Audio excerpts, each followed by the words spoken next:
Valtteri Bottas pourrait bien rejoindre Cadillac pour la saison 2026, ou du moins dès la prochaine saison 2026 de Formule 1.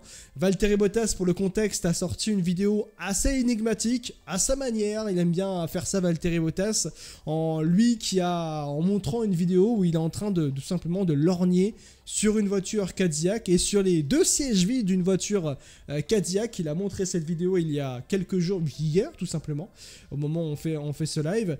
Une vidéo bien Valtteri Bottas et ainsi de suite, sauf que c'est assez énigmatique parce que c'est une vidéo qu'en fait il se cache pas, Valtteri Bottas, hein. Il y a plusieurs manières de voir cette vidéo dans un premier temps. Est-ce que c'est une vidéo qui dit je vais aller du côté de chez Cadillac, j'ai même signé du côté de chez Cadillac, on n'attend plus que l'officialisation, ou est-ce que c'est une vidéo pour dire j'ai envie d'aller chez Cadillac, je mets presque une impression du côté de chez Cadillac, mais quoi qu'il en soit, au moment où on se parle, les amis, avant même qu'il y ait une annonce officielle, aujourd'hui l'information est sortie par Motorsports, Valtteri Bottas est le grand favori pour être le pilote expérimenté, ou prendre ce rôle de pilote expérimenté prochainement, donc du côté de chez Cadillac. Baby Choum, ton avis par rapport, ne serait-ce que dans un premier temps, à cette vidéo de Valtteri Bottas qui a donc publié ce petit court-métrage, plus que énigmatique, autour d'une prochaine arrivée chez Cadillac. Ah, Bottas nous fait du Bottas. Oui, bien sûr. Tout simplement, tu vois, ça change pas. Le fait qu'après qu'il soit sur la liste des pilotes potentiels pour Cadillac, je veux dire, on saute pas non plus au plafond de surprise de l'apprendre. Bien sûr, mais il est arrivé très tard quand même, hein, dans la shortlist de Cadillac, oui, pour être honnête. En fait, la surprise qu'on a jusque-là, c'est qu'en fait, à l'annonce de Cadillac, on était un petit peu tous intimement convaincus que ça allait être Pérez qui allait prendre au moins un des deux volants, tu vois. Et c'est vrai qu'au final, on entend un petit peu moins parler de Pérez ces derniers temps chez Cadillac, et d'un coup, oui, c'est sûr que t'as Bottas qui pop pour, visiblement en tout cas, convoiter ce baquet. Ouais. Rien d'officiel, mais après c'est normal qu'il se positionne. Et il est ultra présent, il fait aussi du bien à Mercedes en interne, il aide beaucoup aussi Kimi. Lui, il a encore envie de rouler. Ouais. Hein, tout simplement, son envie est encore là, sa femme est encore là. Maintenant, bon, c'est intéressant à suivre parce qu'on arrive quand même sur la silly season. C'est un moment aussi important. Certes, il y a eu beaucoup de mouvements pour cette saison-là, du coup, la saison dernière. Il va y en avoir encore un petit peu cette année, un petit peu moins, mais il va y en avoir. Et donc c'est juste un petit peu pour lancer les hostilités pour Bottas. Simplement se positionner, de se dire, oui, voilà, j'ai pas signé avec Cadillac, mais je suis un potentiel candidat. Après, pour être honnête, moi j'ai pris cette vidéo du point de vue où il annonçait à sa manière qu'il avait signé chez Cadillac. En fait, parce qu'il y a plusieurs points de vue, ou plutôt plusieurs interprétations par rapport à cette vidéo. Et moi je l'avais pris comme ça, je me suis dit, mais à quelle heure un pilote ou un athlète de haut niveau peut-être plutôt dans un sport collectif, hein, on peut prendre ce parallèle là, mais quel pilote aujourd'hui en Formule 1, ou quel pilote en Formule 1 dans la globalité ferait une vidéo d'une telle manière pour ne pas annoncer ou juste mettre la pression sur un constructeur? Et moi je me suis dit, mais c'est impossible, c'est jamais arrivé dans l'histoire quelque chose comme ça, une telle pression, j'ai envie de dire, tu vois. Et je me suis dit, bon, il a signé quand même, tu vois. Mais visiblement, pour toi, selon toi, non, c'est pas il a signé, c'est il montre qu'il a envie plutôt. Oui, il le fait dans son style à lui. Oui. Tout simplement dans le style, voilà, un petit peu loufoque, un petit peu troll, comme il l'est depuis plusieurs années maintenant. Donc c'est complètement le style de Bottas de faire ce genre de vidéo, de faire justement parler de lui. Bien sûr. Encore une fois, parce que c'est le plus important, c'est toujours de montrer que tu es encore présent, de montrer que tu es encore aussi investi dans le monde de la F1 à différents niveaux, qui est le sien notamment chez Mercedes. Mais bon, Bottas le blagueur, on le connaît déjà depuis pas mal de temps, et je pense que ça rentre dans sa lignée de vidéos. Ouais. De faire parler de lui sans rien affirmer, en fait. Bien sûr. Et c'est ça que tu dis, c'est que c'est la double lecture. C'est que toi, tu vois comme une officialisation prochaine de Cadillac, qui est peut-être vraie d'ailleurs en soi. Oui. Ou alors justement le fait de se positionner et d'alimenter les rumeurs du fait qu'on parle de lui.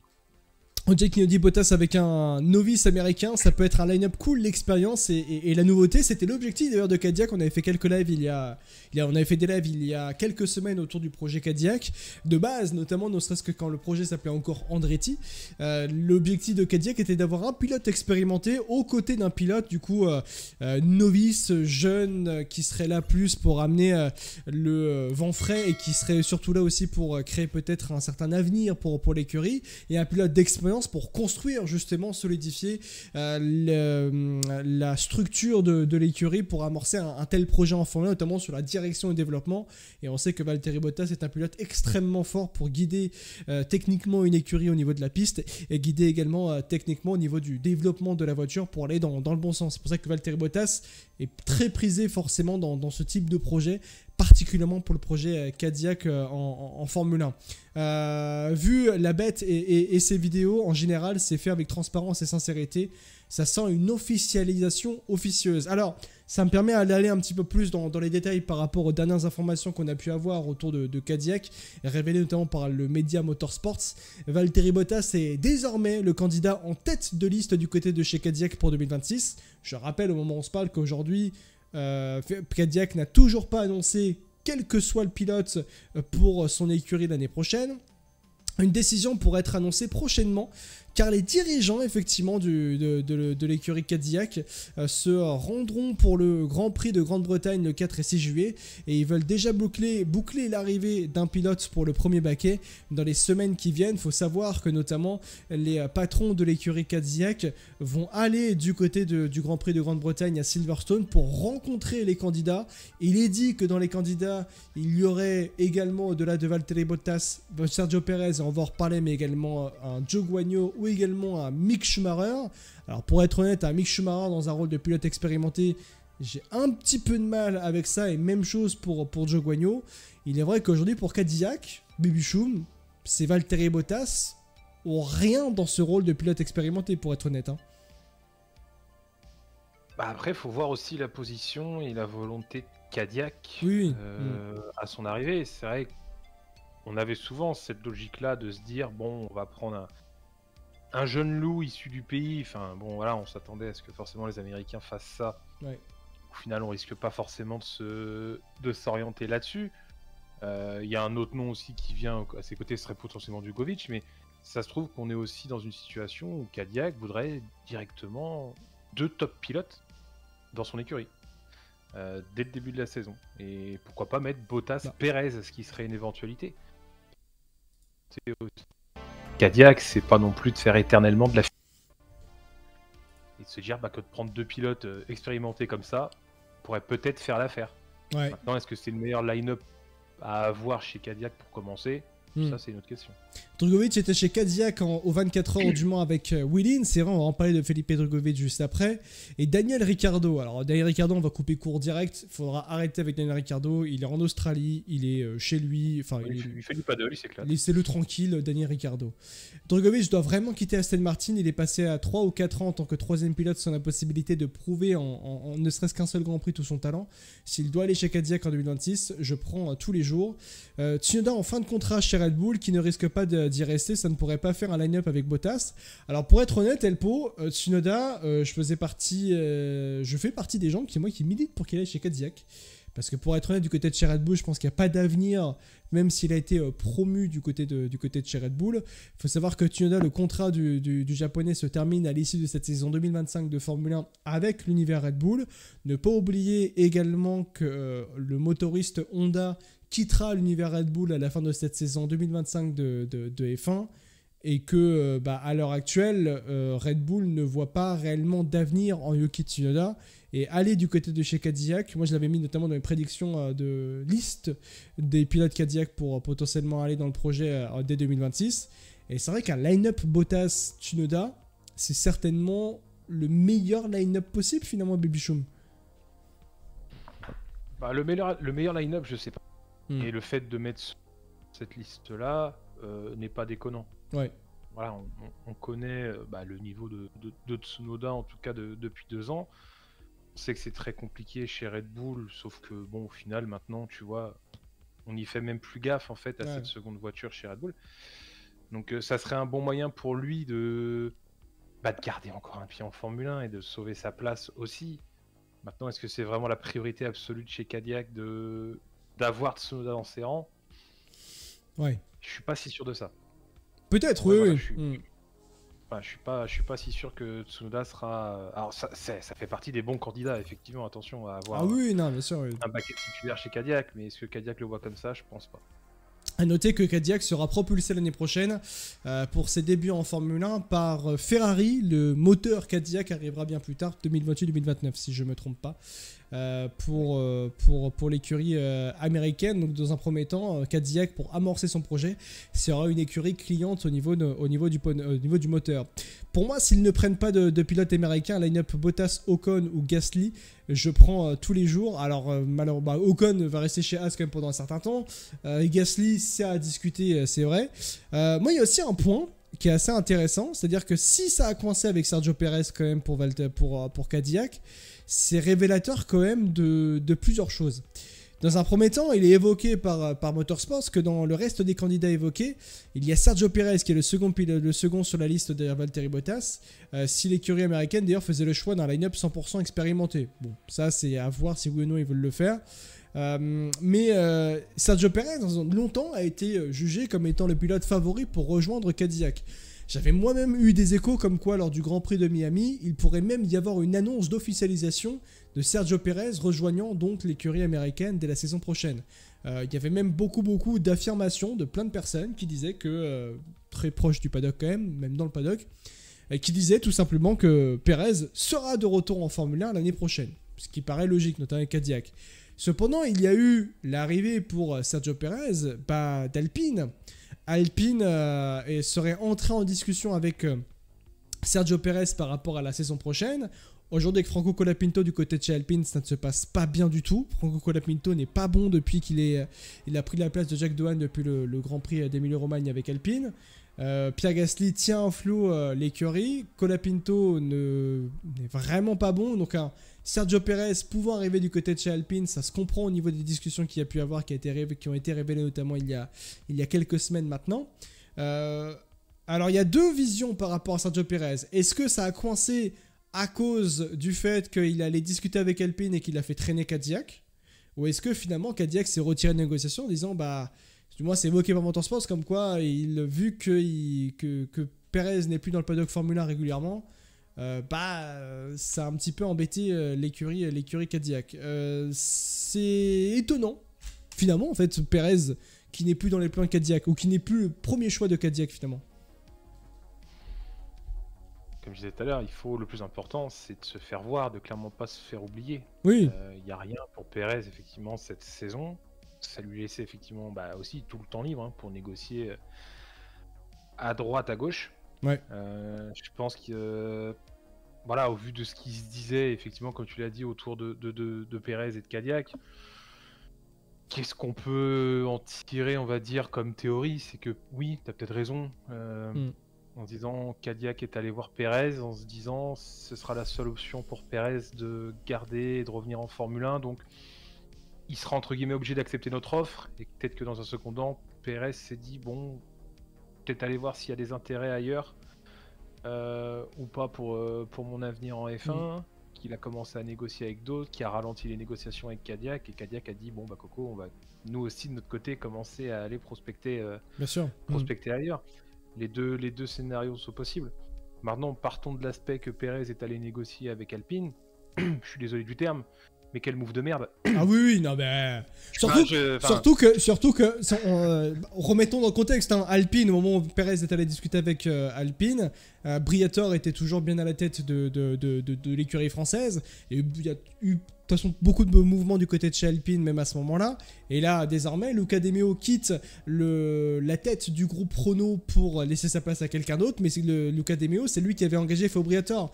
Fabio Briatore aujourd'hui est en danger du côté de chez Alpine, et on ne sait pas ce que va devenir l'avenir de l'écurie française, qui a dit bye bye notamment à son moteur français, le moteur Renault. Donc rien ne va du côté de chez Alpine, et c'est vrai que là aussi demain on apprend que Sergio Perez signe du côté de chez Alpine, pour une écurie où l'avenir est très inquiétant pour être tout à fait honnête. Donc le move était pas si fantastique que ça.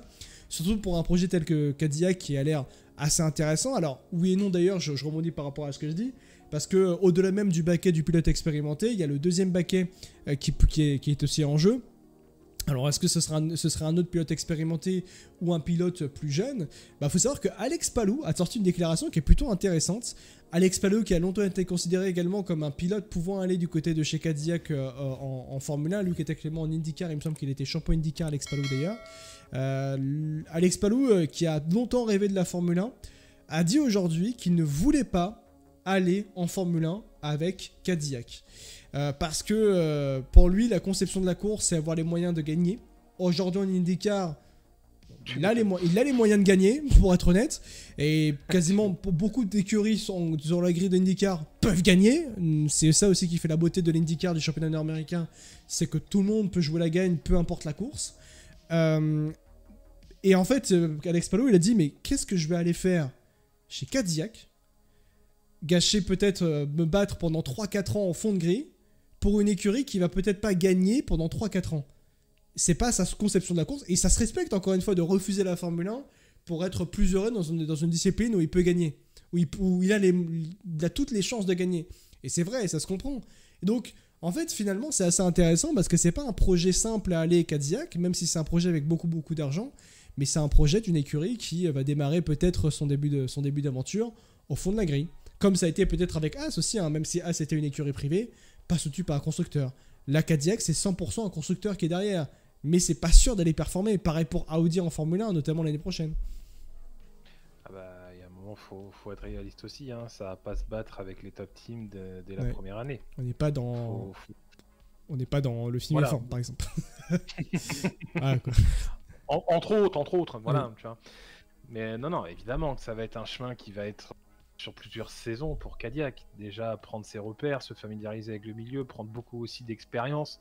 Parce que forcément, on parle de recrutement de pilotes, parce que forcément, il faut 2 pilotes pour piloter les 2 voitures, mais il faut aussi toute une équipe derrière, tout un personnel, justement, pour que la conception de la voiture soit bien faite, pour que l'équipe soit aussi bien gérée en interne. Donc ça passe aussi par énormément de recrutement, de nouvelles têtes qui doivent aussi faire ensemble. Donc c'est voilà, tu crées pas une écurie en un jour et hop, ça y est, tu vas aller jouer la gagne. C'est clairement pas comme ça que ça marche. Et puis bon, dans le cas de Palou de refuser, bon, en même temps, vu la saison qu'il fait, il n'y a pas de dire ouais, vas-y, j'y vais l'année prochaine. Non, je pense que tant qu'il gagnera et qu'il sera en. Mais c'est quand même un choix fort de dire je préfère rester en IndyCar que d'aller en Formule 1. Moi, je trouve ça extrêmement louable et non pas critiquable. Hein. Ça dépend comment on voit les choses. Je pense qu'il a aussi un peu trop la mentalité américaine. C'est que les Américains adorent critiquer la F1, mais l'inverse aussi, certains pilotes de F1 adorent critiquer aussi l'IndyCar. Bien sûr. C'est un petit peu une guéguerre entre les deux de savoir lequel est le plus facile, quelle discipline est la plus facile des deux, quoi. Donc c'est sûr que c'est pas ça, mais après dans le choix de Palou, dans la situation dans laquelle il est aujourd'hui, moi je comprends parfaitement son refus en fait de vouloir aller piloter la Cadillac l'année prochaine, ça c'est clair. Ouais, c'est vrai. Et d'un autre côté, si le second baquet devait être occupé par un plus jeune pilote, eh bien le pilote qui est aujourd'hui en tête de liste au moment où on se parle, eh bien moi ça me surprend. C'est Felipe Drugovich, qui est le favori à l'heure actuelle pour être aux côtés du pilote expérimenté. À moins que Cadillac change de stratégie et décide d'avoir 2 pilotes expérimentés pour amorcer le projet américain en Formule 1. Felipe Drugovich, qui est aujourd'hui 3e pilote du côté de chez Aston Martin, il l'est d'ailleurs depuis fin 2021, si je ne me trompe pas. Felipe Drugovich, ou fin 2022, si je ne me trompe pas, je ne sais plus, 2021 il me semble, puisqu'il est champion F2 2021, Felipe Drugovich. Attends, j'ai un doute. Il est champion F2 2021, oui. Mais du moins Drugovich n'a jamais eu sa chance pour être en Grand Prix. Alors il a tenté de se placer pour être du côté de chez Audi, ne serait-ce que du côté de chez Sauber dans un premier temps. Il a tenté un peu tout, Felipe Drugovich, pour être en F1. Il est champion F2, c'est vrai, mais il y a toujours quelque chose qui manque pour qu'il soit pris au sérieux, on va dire ça ainsi, Felipe Drugovich. Et aujourd'hui, il est considéré comme le favori pour être le pilote aux côtés du pilote expérimenté du côté de chez Cadillac. Alors après, pour être honnête, pour amorcer un projet en termes de promotionnel et marketing, Valtteri Bottas, oui c'est bien, mais t'as à ton côté Felipe Drugovich, c'est pas un line-up de rêve quand même pour commencer un projet. Hein. Moi perso, ça me fait pas rêver. Oui, voilà. Quoi. Je sais pas ce qu'en pense le chat, mais bon. Ouais. Après, tu me diras, les noms en soi qui sont évoqués sont pas non plus forcément ultra rêveurs, quoi. Oui. Bon, tu me diras, pour le projet Audi, on a Bortoleto et Nicole Hülkenberg, et j'avais dit à peu près la même chose, pour être honnête. Ouais, après, bon. bah, Hülkenberg est un peu l'homme de la situation aussi dans ce genre d'écurie, donc ça peut peut-être le faire. C'est vrai que Bortoleto, après, t'as aucune attente particulière. Mais voilà. Enfin, j'ai le sentiment pour moi que Bottas est finito. Ouais. Et que revenir pour revenir, ce sera pas forcément la bonne recette pour lui. Ah, tu penses que c'est un mauvais choix? Alors, il y a débat, hein. Pour être honnête, Bottas, il a 35 ans, hein, il a pas 42 ans. Hein. Ah mais certes, j'ai jamais dit non plus que voilà, c'était Ouais. qu'il n'avait plus rien à faire sur la grille, c'est juste que enfin Bottas quoi. Ouais. Ah ça fait pas. En quoi il te transcende. Il va t'apporter par contre sur la conception, le développement d'une évolution du. Ouais. Je pense que c'est même plus pour ça limite que Cadillac serait chaud que pour les performances réelles qu'il peut apporter derrière un volant. Je pense. Ça après c'est mon avis. Chacun livre après. Oui non bien sûr. Sur Bottas, hein, bien sûr. Mais moi, je le vois plus comme ça, comme une facilité en fait de développement à cette Cadillac. Après, non, c'est sûr, Drugovich, hein, c'est un petit peu comme. Oui, comme on disait, comme Bortoleto, t'es là. Ouais, ok. Ouais. Ok. Si tu veux. Je rappelle que Felipe Drugovich a des liens avec Cadillac parce qu'il a notamment été engagé au 24 heures du Mans et en IMSA d'ailleurs avec dans l'univers Cadillac avec le team Wellen pour être précis. Donc il n'est pas inconnu non plus au bataillon et forcément ça joue notamment dans la prise de décision. Ce qui est assez intéressant, je le rappelle, c'est que Cadillac va rencontrer ses candidats, c'est révélé par Motorsports.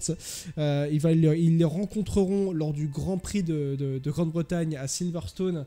Ce sera dans 2 Grands Prix pour être précis. Donc après ce Grand Prix d'Autriche, ce sera le Grand Prix de Grande-Bretagne, puisqu'il y a un double header au calendrier de la Formule 1. C'est assez intéressant parce qu'il devrait donc rencontrer Zhou Guanyu, Mick Schumacher. À noter que Pat Howard est également pressenti comme étant un candidat aujourd'hui du côté de l'univers Cadillac en Formule 1. Pat Howard, pilote mexicain qui est dans le giron du côté de chez McLaren. Il faut savoir que Zak Brown n'a pas démenti que Cadillac était intéressé par Pat Howard. Zak Brown a répondu à cette question autour du fait qu'il pourrait aller du côté de chez Cadillac. Il a dit ça ne m'enchante pas, mais je n'empêcherai pas. Après, pour être honnête, Zak Brown, il pense surtout à l'IndyCar. Il se dit que Pat Howard, c'est important quand même. Bien sûr, il est sur plusieurs fronts. Oui, bien sûr. Il aimerait beaucoup le garder. Effectivement, maintenant, pour certains pilotes, voilà, à la différence de Palou, certains accepteront volontiers de rouler pour Cadillac en F1. Notamment Mick Schumacher. Mick Schumacher serait également du moins dans la liste de Cadillac. Est-ce qu'il a vraiment une chance, Mick Schumacher, d'être aux côtés potentiellement de Valtteri Bottas l'année prochaine? J'ai un petit doute là-dessus.